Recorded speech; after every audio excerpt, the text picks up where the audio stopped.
단 2화 만에 순간 최고 시청률 18.1%, 넷플릭스 글로벌 3위, 2026년 상반기 이 숫자 하나로 모든 게 설명됩니다. 평범한 은행 회계팀 부장인 줄 알았던 남자가 사라진 딸을 찾기 위해 국가정보기관과 북한 공작원을 통째로 흔들어 깨웠기 때문입니다. 오랜만에 돌아온 소지섭 배우의 말 한마디, 눈빛 하나에 화면이 조여드는 그 무게감. 오랜 팬들이 기다려온 바로 그 소지섭이었습니다. 그리고 그 묵직함 사이를 파고드는 윤경호 배우. 딱 필요한 순간에 웃음을 툭 던져주는데요. 감초라는 표현이 이렇게 잘 맞는 캐릭터가 또 있을까 싶었습니다. 그런데 여러분, 3화에서 이 두 사람이 드디어 본격적으로 움직이기 시작합니다. 경찰서에 잡혀있던 김 부장이 어떻게 탈출했는지, 딸 민지의 마지막 흔적을 찾아 어디로 향하는지, 그리고 북에서 내려온 공작원, 특임국까지 동시에 김 부장을 쫓기 시작했는데요. 과연 3인방이 이들보다 먼저 민지를 찾을 수 있을까요? 지금부터 3화 예고편 전개와 김 부장을 더 재밌게 볼 수 있는 주요 인물들까지 싹 다 정리해 드릴게요. 바로 들어가 볼게요. 영화와 드라마를 잇는 무비 있다입니다. 자, 그럼 3화에서는 어떤 전개가 펼쳐질지 살펴볼게요. 2화 마지막, 경찰서에 끌려간 김 부장. 어떤 질문에도 입을 열지 않던 그가 갑자기 돌변합니다. 바로 딸 민지의 번호로 전화가 걸려왔기 때문입니다. 묵비권을 행사하던 사람이 순식간에 경찰서를 탈출하는 장면. 이 한 장면만으로도 김 부장이 어떤 사람인지 다시 한번 확인이 됩니다. 탈출한 김 부장이 향한 곳은 오랜 친구 성한수가 운영하는 태권도 도장입니다. 딸이 사라졌다는 사실을 털어놓고 도움을 청하는데요. 그런데 이 둘이 작전을 짜기도 전에 대한민국 특수임무국 국장 강국철이 부하들을 이끌고 도장으로 들이닥칩니다. 2화에서 김 부장의 정체가 드러나면서 특임국도 움직이기 시작한 거죠. 팽팽한 대치 끝에 김 부장과 성한수는 그곳을 빠져나오는데 성한수의 차량에는 온갖 장비들이 갖춰져 있습니다. 그냥 태권도 관장이 아닌 거죠. 두 사람은 민지의 마지막 발신지를 추적해 한 아지트로 향합니다. 그곳에서 민지의 휴대폰을 가지고 있는 인물을 발견하는데요. 휴대폰이 어디서 났냐는 김 부장의 물음에 어젯밤에 예뻐해준 개구나 라며 허세를 떠는 모습이 보입니다. 예고편 영상이지만 그 말을 들은 김 부장이 그곳을 완전 초토화시켜 버릴 거라는 건 여러분도 짐작되시죠? 다만 민지는 그곳에 없었고 간 적도 없는 것 같습니다. 그렇다면 민지의 휴대폰은 어떻게 그의 손에 들어간 걸까요?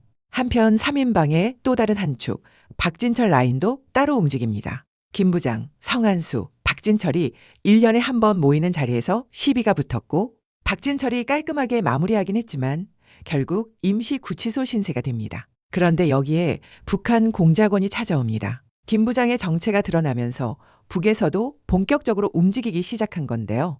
박진철은 위급한 상황을 직감하고 옆에 있던 사람의 복통을 이용해 탈출에 성공합니다. 곧바로 김 부장의 집으로 향하지만 그곳에서 북한 공작원과 마주치게 됩니다. 그런데 박진철, 긴장하는 기색이 전혀 없습니다. 특유의 록사인을 날리며 락앤롤을 외치는데요. 너랑 노는 거 정도는 껌이라는 듯한 여유.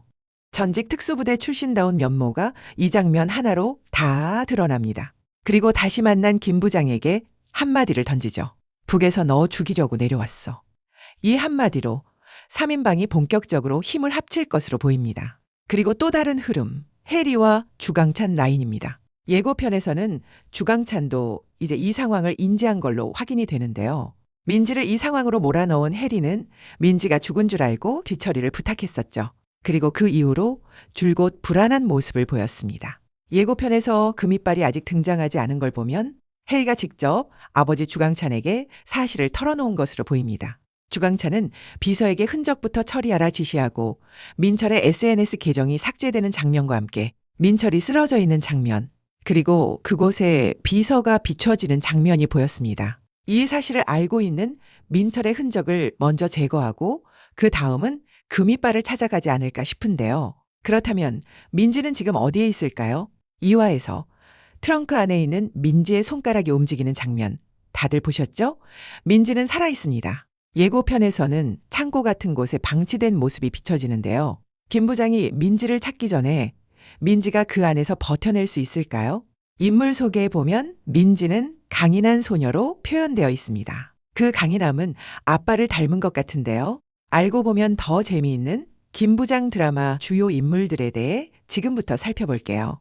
자, 지금부터 이 드라마를 더 재미있게 볼 수 있도록 주요 인물들을 한 명씩 짚어볼게요. 첫 번째, 이 드라마의 중심, 김부장. 직책은 상생저축은행 회계팀 부장. 회사에서는 있는 듯 없는 듯 투명 인간입니다.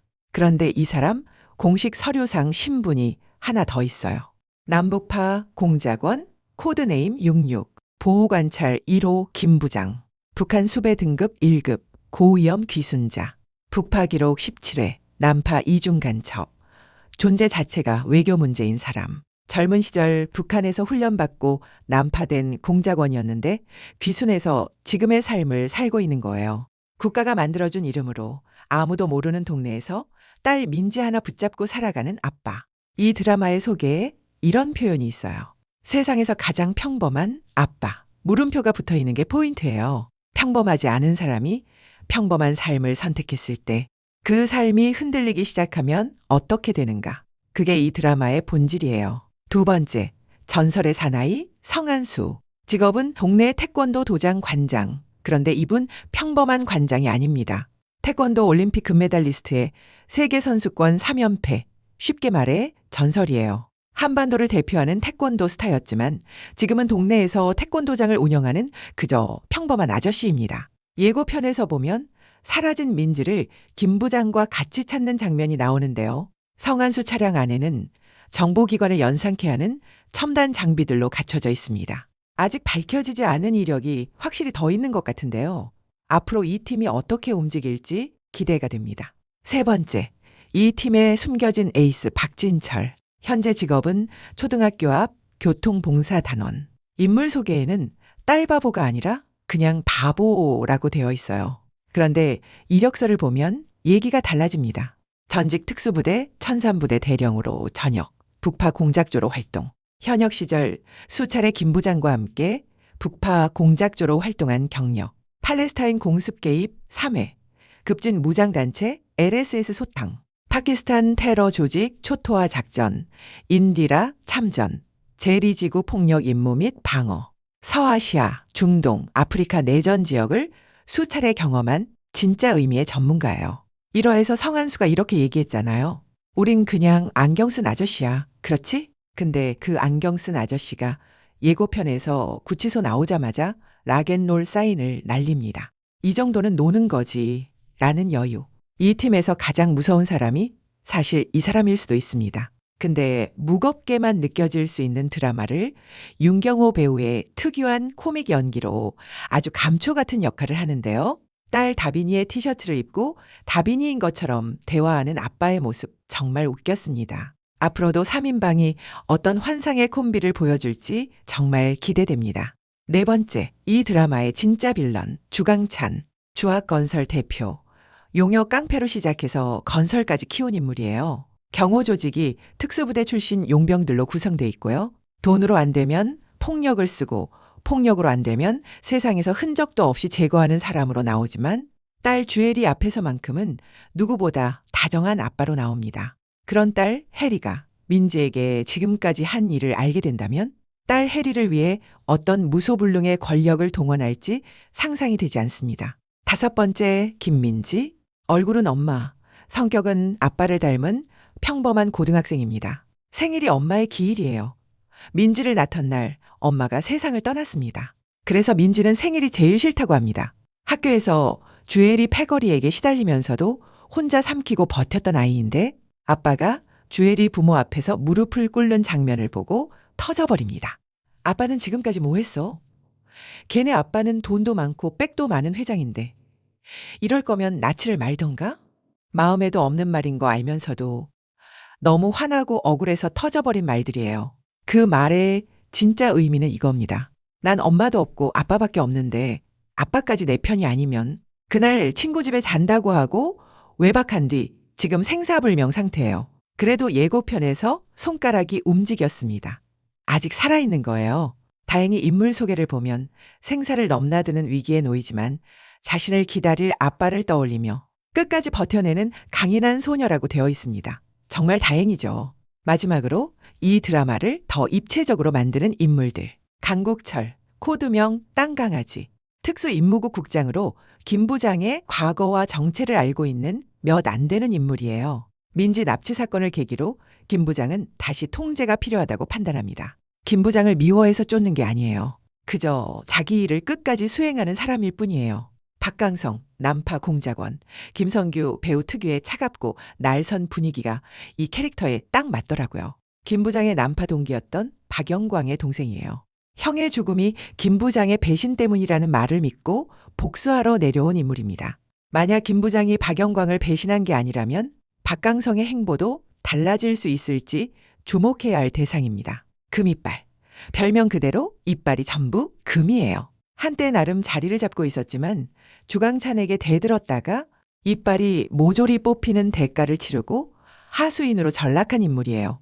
주강찬과 그의 부하인 남 실장이 자신을 깔보는 현실에 분노와 굴욕을 삼키며 호시탐탐 복수할 기회를 살피는 인물입니다. 그러던 중 우연히 주강찬의 딸 혜리로부터 민지를 처리해달라는 의뢰를 받고 그 사건을 빌미로 주강찬을 협박하려고 합니다. 하지만 주강찬이 그리 만만한 사람이 아니잖아요. 금이빨의 협박이 통할지 도발로 끝이 날지는 지켜봐야겠습니다. 지금까지 김 부장 주요 인물들을 살펴봤는데요.